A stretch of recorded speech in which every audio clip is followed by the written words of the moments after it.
Hali gani mwanafamilia wa channel tupendwa hii hapa ya Keleo Media. Kama ndo mara yako kwanza, basi nikusihi usisahau kusubscribe, kulike, kushare pamoja na kucomment bwana.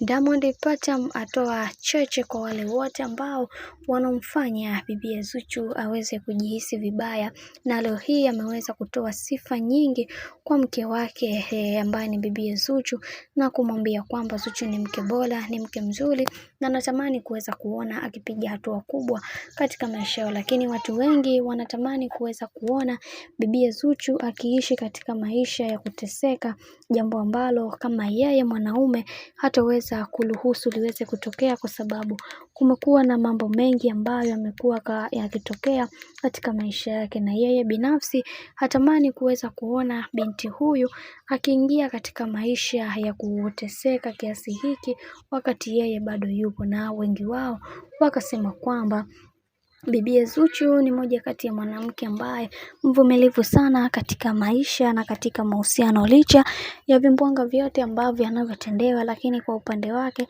amekuwa akisimama imara kuweza kuhakikisha kila kitu kinakuwa katika misingi na mikakati iliyo bora. Lakini watu wengi hawaliamini hilo, na leo hii Diamond Platnumz mwenyewe ameweza kudhibitisha na kusema kwamba katika maisha yangu sijawahi kuweza kumpata mwanamke ambaye ni mvumilivu kama bibi Zuchu, kwa sababu amekuwa akinisupport kwenye kazi zangu nyingi, na hata nikianguka kwenye swala zima la kipesa amekuwa mwanamke ambaye ananisupport. Kiukweli hili jambo limenifanya nijisikie vizuri na nijihisi kama mimi ni mtu wa thamani sana katika huu ulimwengu. Lakini pia watu wengi wamekuwa wakimzungumzia vibaya, jambo ambalo limekuwa likinichukiza sana, na sitamani kuweza kuona mke wangu kipenzi akiongelewa vibaya.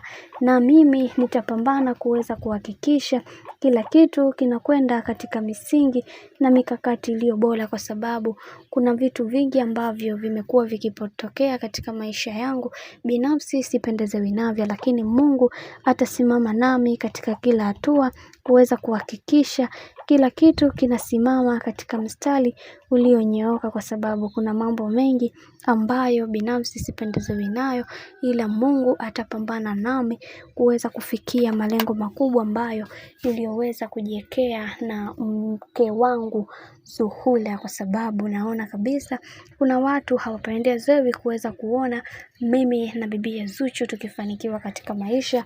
Hili jambo huwa linaniumiza sana na linanisikitisha sana.